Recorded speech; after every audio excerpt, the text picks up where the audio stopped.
அனைவருக்கும் முதல்ல வணக்கம். சுதாகருக்கு நன்றி, உரையாற்றிருக்கிற திவ்யாவுக்கு வாழ்த்துக்கள். ஒரு பாதாள அறையில் ஒரு பழுங்கி மண்டபம், அந்த பழுங்கி மண்டபத்துக்கு பக்கத்தில் ஒரு நீரோடை. அந்த நீரோடையில் நிறையா பூக்கள் மலர்களாக இருக்குது. அந்த மலருடைய நீரோடையில் நீங்கள் மூழ்கி அந்த மலருடைய தண்டை பிடிச்சிக்கிட்டே கீழே உள்ளே போனோம் அப்படின்னா அங்கே ஒரு தங்க மாளிகை இருக்குது. அந்த தங்க மாளிகை உள்ளே போனீங்கன்னா ஒரு தங்க பேழை இருக்குது. அந்த தங்க பேழை மேலே பார்த்தீங்கன்னா ஒரு பொன் வண்டு உட்காந்துருக்குது. அந்த பொன் வண்டு மேலே கையை வச்சாதாண்டா தலைமையில் மேலே கையை வைக்க முடியும், அந்த பொன் வண்டு தாண்டா எங்களுடைய சேகர் பாபு என்று சொல்லக்கூடிய அளவிற்கு இதை சொன்னவர் நம்முடைய முத்தமிழர் கலைஞர். ஒரு இயக்கம் எப்படி இருக்குன்னு, ஒரு தொண்டர்கள் எப்படி இருப்பான்னா, இந்த மாதிரி போய் என் தொண்டரை நீங்கள் கை வச்சாதாண்டா நீ தலைமைக்கிட்டே வர முடியும் என்று சொன்னவர் முத்தமிழர் கலைஞர் அவர்கள். கலைஞருக்கு ரொம்ப பிடிச்ச ஒரு கதை சொல்லுவாங்க. ஒரு உழவன் இருந்தாலும் ரொம்ப வறண்டு போன நிலம், அவனால் விவசாயம் பண்ண முடியல. வெளியில் வந்து வானத்தை பார்க்குறான், மேகத்தை பார்க்குறான், மேகம் இல்லை. மேகம் இருந்தால் தான் மழை பெய்ய முடியுங்கிறது. திருப்பி அவன் வீட்டுக்கு போயிட்டான். வீட்டு உள்ள சோகத்தோடு இருக்கும்பொழுது திடீர்னு ஒரு நாள் நல்ல மழை பெய்யும்போது அவ்வளோ சந்தோஷம் அவனுக்கு. உடனடியாக வெளியில் வரான், பயிரிடுறான், உழவிடுறான், அறுவடை செய்கிறான். அறுவடை செஞ்ச தானியங்கள்லாம் கொண்டு போய் வீட்டில் போய் வைக்கணும். அவ்வளோ மகிழ்ச்சி.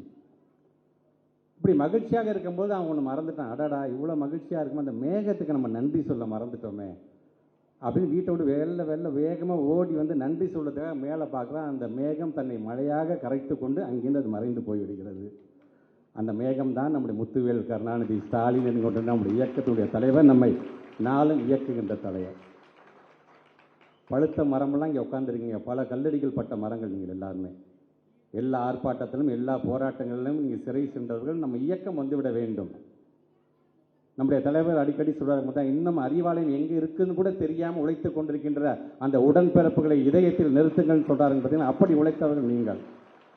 இங்கே நம்முடைய பிள்ளைங்க, ஸ்கூல் பசங்க இருக்கிறாங்க, காலேஜ் ஸ்டூடெண்ட்ஸ் இருக்கிறாங்க. நம்ம நிமிர்ந்த ஒரு தலையை நிமிர்த்தி நம்ம பார்த்துருக்கோம். அந்த பிள்ளைங்க இன்னும் கீழே குனிஞ்சிட்டு ஃபோனையும் ரீல்ஸையும் தான் பார்த்துட்டு இருக்கிறாங்க. ஏன்னா அப்படி ஆக்கப்பட்டு விட்டார்கள். அவர்கள் நான் தவறு சொல்ல மாட்டேன். ஸ்டூடெண்ட்ஸ் நல்லா தெரிஞ்சுக்கோங்க, ஒரு நெகட்டிவ் நரேஷன்ஸ், ஒரு நரேட்டிவ் செட் பண்ணிக்கிட்டே இருக்கிறாங்க. நாங்கள் நல்லது செஞ்சோம் நாங்கள் 100 விஷயத்த சொன்னோம்னா அது பொய் என்று சொல்லி 1000 பேர் உள்ளே இறங்குறான். அதுதான் இங்கே திவ்யா சொல்லும்போது ஒரு மாஃபியாவாகவே அங்கே இன்றைக்கி செயல்பட்டு கொண்டிருக்கின்ற ஒரு டீம்.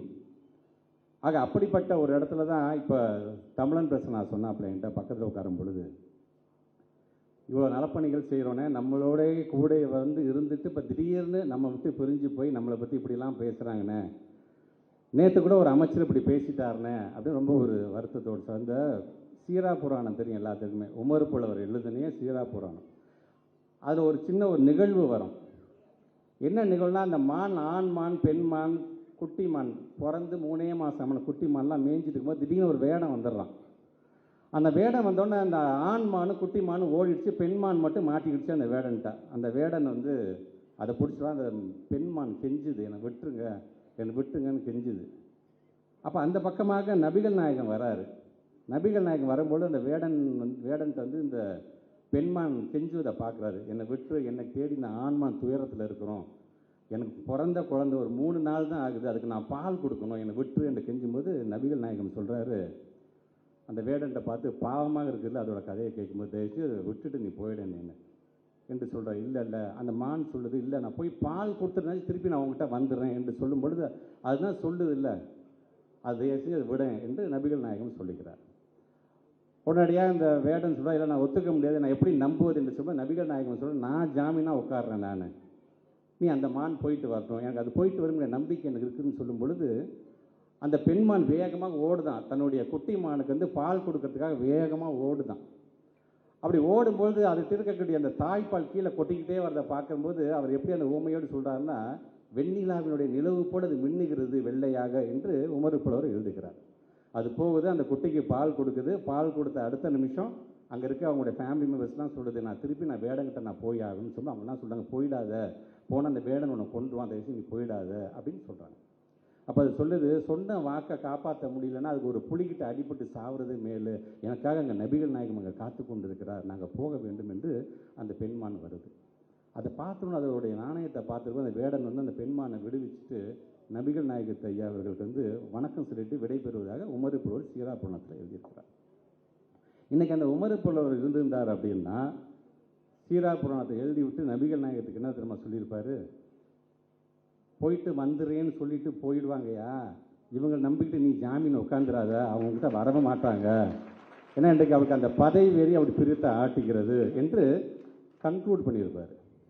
இன்றைக்கி அவர் என்ன சொல்கிறார் அந்த அமைச்சர், திராவிட முன்னேற்ற கழகத்தை 50 வருஷத்துக்கு நாங்கள் தொடச்சி எரிஞ்சிருவோம் என்று சொல்கிறாரு.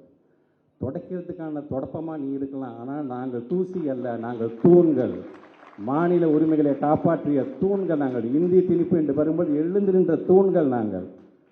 தமிழ்நாடுடைய வளர்ச்சி பாதையை கொண்டு செல்ல வேண்டும் என்று பல சாதனைகளை புரித்த உடன்பிறப்புகளால் உருவாக்கப்பட்ட தூண் திராவிட முன்னேற்ற கழகம் என்பதை நீங்கள் மறந்திருக்கக்கூடாது. திட்ட கூட மனசு வரலையா அவங்களெல்லாம்? ஏன்னா கூடவே இருந்தீங்க, அவ்வளோ மாண்புமையோடு நீங்கள் நடந்துக்கிட்டீங்க. அது பெரியவங்களாம் இருக்கக்கூடிய ஒரு இயக்கமாக அந்த இயக்கம் இருந்தது. ஆனால் போகும்போது எப்படி நம்முடைய முத்தமிழ் கலைஞர்கள் வெற்றியையும் சரி தோல்வியையும் சரி துரோகத்தையும் சரி எல்லாத்தையும் சரிசமமாக கண்டவர். ஆனால் எந்த நிலையும் கலங்காமல் நின்றவர் நம்முடைய கலைஞர். அவருடைய பிறந்தநாளை தான் இன்றைக்கி நாம் கொண்டாடி கொண்டிருக்கின்றோம். ஆக இன்றைக்கு நானும் பார்க்குறேன், இதெல்லாம் பேசும்போது திவ்யா சொன்னாங்க இல்லையா, ஆளுங்கட்சியாக இருக்கும்போது மன்னன் சேகர்பாபுடைய நிகழ்ச்சியை நம்ம கலந்துருக்கோம். நாங்கள் இன்றைக்கு நாம் எதிர்க்கட்சியாக இருக்கும் பொழுதும் வெற்றி வாய்ப்பு இழந்தோம் என்று சொன்னால் இன்னும் அதே கம்பீரத்தோடு அதையோட தெம்போடு இந்த கிழக்கு மாவட்டம் இன்றைக்கு நடைபெறுகிறது என்று சொல்லும் பொழுது அதே மேடை, அதே போன்ற பயனாளிகள், அதே போன்ற முன்னெடுப்பு கொஞ்சம் கூட குறையாமல். ஆக நாம் அப்படியும் இருந்திருக்கின்றோம், இப்படியும் இருக்கின்றோம், மீண்டும் அப்படியும் மாறுவோம் என்பதை சொல்வதற்காகத்தான் இன்றைக்கு இது போன்ற நிகழ்வுகளை 19வது நிகழ்ச்சி பல லட்சங்களை செலவு செய்கிறோம் என்று சொல்லும் பொழுது இங்கே வருவங்க ஒன்று புரிஞ்சுக்கணும். நீங்கள் திவ்யா சொன்ன மாதிரி நாங்கள் பேசிட்டு போகும்போது உடனடியாக ஒரு மாஃபியா கும்பிடுறதுக்குள்ளே இறங்கும். இவங்க இப்படி சொன்னாங்களே, இவங்க நம்ம என்ன இதுக்கு பதிலடி கொடுக்கலாம், இவங்க எப்படி அசிங்கப்படுத்த, எப்படி கொச்சப்படுத்தலாம்.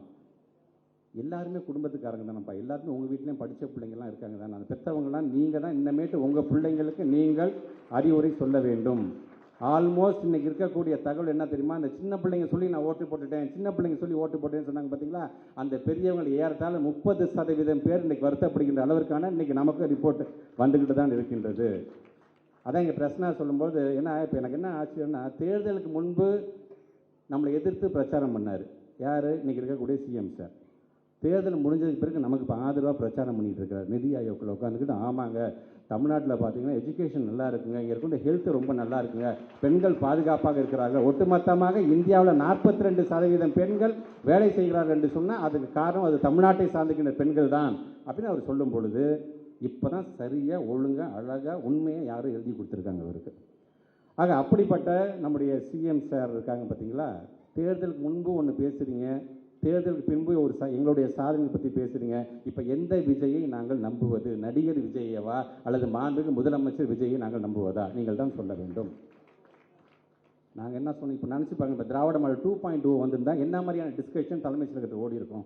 அப்போ நம்ம 2000 ரூபா கொடுக்குறோன்னு சொல்லிட்டோம், அது அண்ணா பிறந்த நாள் நம்ம கொடுக்கலாமா அல்லது நம்ம வந்து தலைவருடைய நினைவுகள் அன்றைக்கி கொடுக்கலாமா, அது என்றைக்கு அதை கொடுக்கலாம்னு இன்றைக்கி நம்முடைய தமிழ்நாட்டுடைய முதலமைச்சராக நம்முடைய இயக்கத்தில் இருந்ததாக இருந்துச்சுன்னா இன்றைக்கி டிஸ்கஷன் அப்படி போயிருக்கும். சரி, மக்களுக்கு நம்ம இந்தந்த வாக்குறுதிலாம் கொடுத்துருக்கோம், எந்தெந்த காலகட்டத்தில் இதுக்கான தொடக்க விழாவை வைக்கலாம், எந்த தலைவர்களை நம்ம அழைத்து இந்த தொடக்க விழா நடத்தலாம், இன்றைக்கி அந்த டிஸ்கஷன் நடந்திருக்கும். ஆனால் இன்றைக்கி அதெல்லாம் விட்டுட்டாங்க அவங்க. நாம் என்னென்ன சாதனைகள் நம்ம செஞ்சுட்டு இருக்கிறோமோ அந்த சாதனைகளுக்கெல்லாம் அவங்க ஸ்டிக்கர் விட்டாங்க. ஏன்னா தெரியும் நம்முடைய மாண்புமிகு அமைச்சர், நம்மளுடைய மாண்புமிகு முதலமைச்சரை பொறுத்து ஒரு நடிகராக இருந்தபோது நிறையா ரீமேக் படம் தான் நடிப்பார். அதே மாதிரி தான் இன்றைக்கி நாம் கொண்டு வந்திருக்கின்ற எல்லா திட்டத்தையும் ரீமேக் மாதிரி அதுக்கான பெயரையும் ஸ்டிக்கரையும் ஒட்டி ஒட்டி ஒட்டி தன்னுடைய பெயரை எடுத்துக்கிறாரு. கேட்டால் 6 மாதம் டைம் தரேன்னு சொன்னீங்களே, கண்டிப்பாக ஒரு நிர்வாகம் என்றால் என்ன தெரிஞ்சுக்கோங்க. ஒரு மானிய கோரிக்கையில் நாம் எப்படி பேச வேண்டும் தப்பே கிடையாது. எல்லோரும் நாங்கள் ஒன்று தெரிஞ்சுக்கிட்டுலாம் வரல, நாங்கள் வந்து கற்றுக்கிட்டோம். 6 மாதம் தயவுசெய்து டைம் எடுத்துக்கோங்க. ஆனால் 6 மாதம் கழித்து தான் நீங்கள் மின்வெட்டை பற்றியே பேசணும். 6 மாதம் கழித்து தான் நீங்கள் வந்து கோயம்புத்தூரில் நடந்து அதுவும் ஒரு 10 வயசு குழந்தைக்கு நடந்த அந்த கொடுமையை பற்றி நீங்கள் பேச வேண்டும். 6 மாதம் கழித்து தான் இங்கேருந்து நம்முடைய முதலீடுகள்லாம் 30,000 கோடி 40,000 கோடி வெளி மாநிலத்துக்கு போது பார்த்தீங்கன்னா அது 6 மாதம் இங்கே வாயே திறக்கக்கூடாது அப்படி சொன்னால் எப்படி சார் முடியும்? அது இந்த தமிழ்நாட்டுடைய வளர்ச்சியை கண்ணும் கருத்துமாக அதற்காக உழைத்தவர் எங்களுடைய இயக்கத்துடைய தலைவர். ஆக அப்படியே பாதியில் விட்டுட்டு போக முடியுமா எங்களுக்கு ஓட்டு போடலைங்கிறதுக்காக? இந்த இயக்கத்திற்காக நிற்க வேண்டும், இந்த ஒட்டுமொத்த தமிழ்நாட்டின் வளர்ச்சிக்காக நிற்க வேண்டும் என்று நினைக்கக்கூடியவன் தான் உண்மையான உடன்பரப்பாக என்றைக்குமே இருப்பான். அதை நாங்கள் செய்து கொண்டிருக்கின்றோம். நிர்வாகம் சார்ந்து நீங்கள் கொடுத்த வாக்குறுதி சார்ந்து 6 மாதம் எடுத்துக்கொள்ளுங்க. 2500 தரேன்னு சொன்னீங்க பார்த்தீங்களா, எல்லா மகளிருக்கும். இன்றைக்கி கூட நம்ம சேர்வபன நிகழ்ச்சிக்கு வரதுக்கு முன்னாடி நான் ஃபோனில் பார்க்குறேன், ஒரு செய்தியே வருது, இன்றைக்கி 1000 போட்டாச்சாம்பா. ஆக இதை பார்க்கும்போது நமக்கு அவ்வளோ பெருமையாகவும் இருக்கின்றது. அதே நேரத்தில் நாங்கள் என்ன தப்பு செஞ்சோம், நாங்கள் என்ன தவறு செய்தோம், நாங்கள் செஞ்ச எல்லாத்தையும் பார்த்தீங்க. சூப்பர் சார், நல்லா சேர்வாபன் நல்லா பண்ணிட்டார், இந்த ஆட்சி ரொம்ப நல்லா பண்ணிச்சு, தலைவர் ரொம்ப நல்லா பண்ணிட்டாரு, சரி அடுத்தது வேறு யாருக்கு வாய்ப்பு கொடுக்கலாம். அவ்வளோ கம்ஃபர்ட் ஜோனுக்கு போயிட்டீங்க நீங்கள். நாம் எப்படிங்க இருந்தோம் அப்படிங்கிறது, நம்ம எப்படி இந்த இயக்கத்தில் இப்படி சுயமரியாதையாக நடபோடுறோம் அப்படிங்கிறது இவங்களை பார்த்து தெரிஞ்சுக்கோங்க. இவங்களாம் ஒரு காலத்து எவ்வளோ கஷ்டப்பட்டு இருப்பாங்க அப்படின்னு. எதுக்காக துண்டை மேலே போட்டுட்டு போகிறோம் நம்ம தெம்பா? ஒரு காலத்தில் துண்டெல்லாம் அப்படி மேலே போட்ட முடியாது. உங்கள் அப்பாவாக இருந்தாலும் சரி, உங்கள் தாத்தாவாக இருந்தாலும் சரி, துண்டை அப்படி மேலே போட்டுட்டுனா அப்படி கம்பீரமாக நடந்து பார்க்க முடியாது. அங்கே யாராச்சும் ஒருத்தங்க வரான், யாரும் நான் சொன்னால் சொல்ல வேண்டிய அவசியமே உங்களுக்கே தெரியும். வந்தால் அதை எடுத்து இடுப்பில் கட்டிக்கிட்டு கக்கத்தில் வச்சுக்கிட்டு கீழே குனிஞ்சிக்கிட்டு அவங்க முகத்தை கூட பார்க்காம நீங்கள் போக வேண்டும். வயதில் மூத்தவராக இருப்பார் அவர். வயதில் மூத்தவராக ஒரு குப்புசாமி 75 வயசு இருந்தாலும் சின்ன பையன் ஒருத்தன் என்னடா குப்புசாமி எப்படா இருக்குது அப்படின்னு கேட்கக்கூடிய காலம் இருந்தது. அதை மாற்றி காட்டி அவர் யார் என்று சொன்னால் தந்தை பெரியார் பேரறிஞர் அண்ணா முத்தமிழர் கலைஞர் அவர்கள். ஆக நீங்கள் வருகை தந்திருக்க நாமெல்லாம் பயனாளிகளாக வருகை தந்திருக்கோம். ஒன்று தான், ஆங்கிலத்தில் ஒரு மிகப்பெரிய ஒரு எல்லாத்துக்கும் பிடிச்ச கதை, எல்லாத்துக்குமே தெரிந்த கதைகள் தான். அதில் குறிப்பாக பார்த்தீங்கன்னா, ஒரு காதலன் தன்னுடைய காதலி சொல்கிறான், உனக்கு என்ன வேணாலும் நான் செஞ்சு தரேன், உனக்கு என்ன வேணும்னு சொல்லு என்று காதலன் கேட்கும்போது அந்த காதலி சொல்லுகிறாள், எனக்கு உன்னுடைய தாயோட இதயம் வேண்டும் என்று சொல்லுகிறார். அவன் உடனடியாக வேகமாக வீட்டுக்கு ஓடி வரான். வீட்டுக்கு ஓடி வந்து அவங்க அம்மாவை பார்த்து அவங்க அம்மா கேட்குறா, சாப்பிட்டியாப்பா, இவ்வளோ கலப்பா ஓடியா, உட்கார்றா சாப்பிட்றா அப்படின்னு சொல்லும்போது கையில் இருக்கிற கத்தியை எடுத்து தன்னுடைய தாயை குத்தி அந்த இதயத்தை எடுத்துக்கொண்டு தன்னுடைய காதலியை பார்க்க ஓடுகிறான். ஓடும்போது தவறி கீழே விழுகிறான். அந்த தாயினுடைய இதயம் கேட்கிறது அவனை பார்த்து, ரொம்ப பலம் அடியாப்பட்டுச்சாப்பா, கொஞ்சம் பார்த்து மெதுவாக போப்பா என்று சொல்லுகிறது. அதுதான் தாய். ஆக அந்த கட்டளைக்கு யார், கவர்ச்சியான கட்டளைக்கு யார் என்பது உங்களுக்கு தெரியும். அவன் யாரை தேடி ஓடி வந்தான் என்று சொன்னால், நம்முடைய இயக்க தலைவர் முத்துவேல் கருணாநிதி ஸ்டாலின் என்ற தாயை நோக்கி ஓடி வரும் பொழுது, சாப்பிட்டியாப்பா, வயிறார சாப்பிட்டியாப்பான்னு கேட்குற வார்த்தை எது தெரியுமா? திராவிட மாடல் அரசாங்கத்தால் கொண்டு வந்த ஒவ்வொரு திட்டங்களும் தான். அவருடைய இதயத்தை குத்தி கிழித்து அந்த இதயத்தை எடுக்கிறது எது தெரியுமா? தேர்தல் ரிசல்ட்டு. அந்த தேர்தல் ரிசல்ட்டோட அப்பாடா அந்த கவர்ச்சியான கட்டளையை பார்க்க நான் ஓடுறேன்னு சந்தோஷமாக ஒரு மாதிரி தடுக்கி விழுகும்போது அந்த இதயம் கேட்குறது, பலம் அடி பலமாக பட்டுருச்சு, அப்பா பார்த்து போப்பான்னு சொல்லிச்சு. பார்த்தீங்களா? அதுதான் என்னுடைய முத்துவேல் கருணாநிதி ஸ்டாலின் அவர்கள். உங்களுக்காக நாங்கள் குரல் கொடுக்கும்போது ஆளுங்கட்சியை சார்ந்த விருந்தர் சொன்னாங்க, ஏன்ப்பா கதறீங்க, தோற்று போனதுக்கப்புறம் கதறாங்கப்பா, அலறாங்கப்பா அப்படி சொல்கிறீங்க. ஒன்று நல்லா தெரிஞ்சுக்கோ, உன் வீடு பற்றி எறியும் போது நீ கதறதை காட்டிலும் எங்களுடைய உடன்பிறப்புகள், எங்களுடைய இயக்கத்துடைய தலைவராயா உனக்காக கதறாரு. அது உனக்காக கதறப்படுகிறத தவிர நாங்கள் பல வெற்றிகளையும் பல தோல்விகளையும் பார்த்துருவோம். எங்களை மாதிரி வெற்றி பெற்றதும் கிடையாது, எங்களை மாதிரி தோல்வி அடைந்ததும் கிடையாது. ஆனால் மீண்டும் மீண்டும் வந்து கொண்டே இருப்போம். எதற்காக தெரியுமா? இந்த மாதிரி காமெடியான அரசாங்கம் ஒரு 5 வருஷம் வந்துட்டு போனதுக்கு மீண்டும் அதை தூசி தட்டி அதை மீண்டும் அதை உயர்த்துவதற்கான ஒரு இயக்கம் உண்டு என்று சொன்னால் அது திராவிட முன்னேற்ற கழகம் தான் என்பதை அனைவரும் இன்னைக்கு ஒற்றுக்கொண்ட ஒரு இயக்கம் எங்களுடைய இயக்கம். ஆக அந்த விதத்தில் தான் இன்றைக்கு தொடர்ந்து நம்முடைய தமிழ்நாட்டு முதலமைச்சர் 8000 கூப்பன் தரேன்னு சொன்னார். பெண்கள்லாம் சொந்த காலில் நிற்க வேண்டும், 8000 கூப்பன் தரேன்னாரு. ஆனால் இன்றைக்கி சேலம் மாவட்டத்தில் 50 பெண்கள் சீரழித்து 8000 வீடியோவை போட்டுக்கிட்டு இருக்கிறான் ஒருத்தன், அதுவும் டிவி கேட்காரனாக இருக்கிறான். அதை தயவுசு தட்டி கேளுங்கள். நீங்கள் மாம சீர் கொடுக்கறதுலாம் ஒரு பக்கம் இருக்கக்கூடாது, எப்போ கொடுக்கன்னு தெரியாது. ஆனால் இன்றைக்கி உங்களுடைய இயக்கத்தை சார்ந்தவர்களால் சீரழிக்கப்படுகிறார் அந்த பெண்கள்லாம். அதற்கெல்லாம் ஒரு தயவு செஞ்சு ஒரு நல்ல ஒரு நீதியை, ஒரு தண்டனையை நீங்கள் பெற்றுத்தர வேண்டும் என்பதான் நான் சிஎம் சாருக்கு நான் வைக்கக்கூடிய ஒரு வேண்டுகோள். ஆக இப்படி உங்களுக்காக இப்போ வந்து சிங்கப்பெண் படையெல்லாம் நீங்கள் கொண்டு வரீங்க, ரொம்ப சந்தோஷம். ஆனால் யார் கொண்டு வந்தது? பிங்க் பேட்ரோல் விதத்தில் ஏற்கனவே நம்ம கொண்டு வந்தது தான். மீண்டும் அதை பேரை மாற்றி நீங்கள் கொண்டு போய் இன்றைக்கி அந்த சிங்கப்பெண்கள் படையை சார்ந்திருக்கின்ற பெண் காவலர்களுக்கே நீங்கள் பாதுகாப்பு இல்லாமல் ஒரு மாநிலமாக எனக்கு இது மாறிட்டு இருக்குதுங்கிறது எங்களுக்கு வருத்தமாக இருக்கின்றது.